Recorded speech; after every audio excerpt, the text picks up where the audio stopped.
শ্রী রিপন কুমার। বাসা? বাসা শেরপুর থানা, বগুড়া জেলা। শেরপুর। আচ্ছা, আমাদের এই কোর্সের নাম কি? Refrigeration and air conditioning. Refrigeration and air conditioning. তাহলে একটা রেফ্রিজারেটরে গ্যাস চার্জ অর্থাৎ গ্যাস রিফিল করার জন্য কি কি প্রসেস, মানে কি পদ্ধতিতে আপনি গ্যাস চার্জ করবেন? গ্যাস চার্জ করার আগে প্রথমত আমাদের ফিল্টার চেঞ্জ করতে হবে। ফিল্টার চেঞ্জ করার পর আমাদের প্রেসার দিয়ে দেখতে হবে যে কোথাও লিক আছে কি নেই। তারপর পার্জিং করে তারপর আমরা গ্যাস চার্জ করব। ভ্যাকুয়াম করবেন না? ভ্যাকুয়াম করব, ভ্যাকুয়াম করে তারপর গ্যাস চার্জ। ভ্যাকুয়াম প্রেসার কত? Vacuum pressure -29.92 -29.92 inch of mercury. Vacuum কেন করা হয় বলেন তো?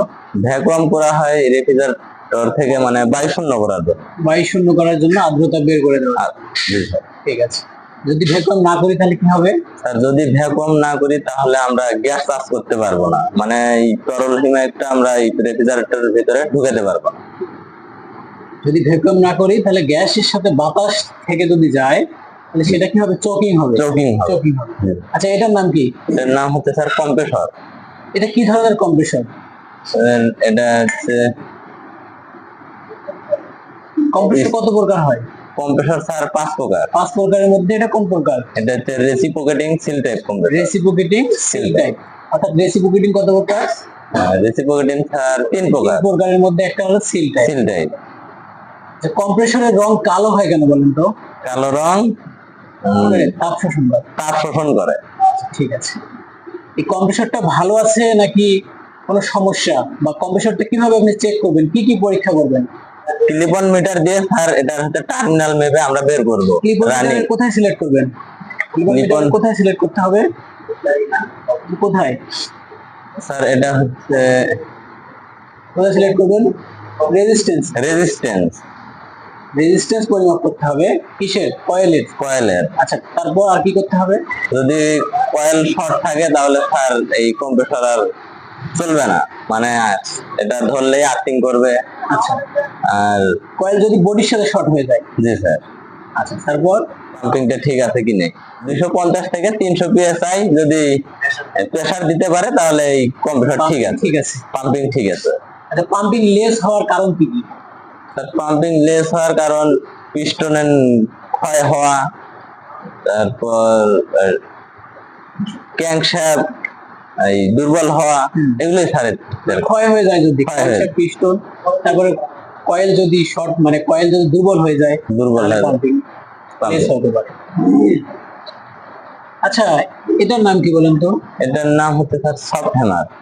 আমরা সফট হ্যামার কোথায় কোথায় ব্যবহার করি? সফট হ্যামার স্যার আমরা যদি রেফ্রিজারেটরের ওই পিছনে অথবা ধারে যদি আমরা নতুন করে ইয়ে করতে যাই তাহলে এটা আমাদের মানে প্রয়োজন। এটা আসলে নরম ধাতুতে, নরম জায়গাতে করার জন্য সফট হ্যামার ব্যবহার করি। জি স্যার। ঠিক আছে। এটার নাম কি? এটা হচ্ছে স্যার রড হিটার। আর এটা? এটা হচ্ছে গ্লাস হিটার। এগুলো কোথায় থাকে? স্যার এগুলো রেফ্রিজারেটরের এই ফ্রেশ ক্লোজেন ফুড চেম্বারের উপরে থাকে। কোন রেফ্রিজারেটর? স্যার এটা হচ্ছে নন ফ্রস্ট রেফ্রিজারেটর। নন ফ্রস্টে থাকে। এই কুলিং ফ্যানটা কোথায় থাকে? স্যার এটা কুলিং ফ্যান থাকে হচ্ছে এই রেফ্রিজারেটরের ফ্রোজেন ফুড চেম্বারে। ফ্রোজেন ফুড চেম্বারে, নন ফ্রস্ট রেফ্রিজারেটর। নন ফ্রস্ট টাইপ।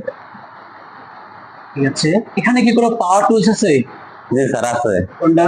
এই যে ভ্যাকুয়াম পাওয়ার পাম্প। টুলস কেন? স্যার এটা বিদ্যুৎ দ্বারা পরিচালিত হয়। বিদ্যুৎ দ্বারা পরিচালিত। টিউবকে কিভাবে কাটা হয়, কি দিয়ে কাটা হয়?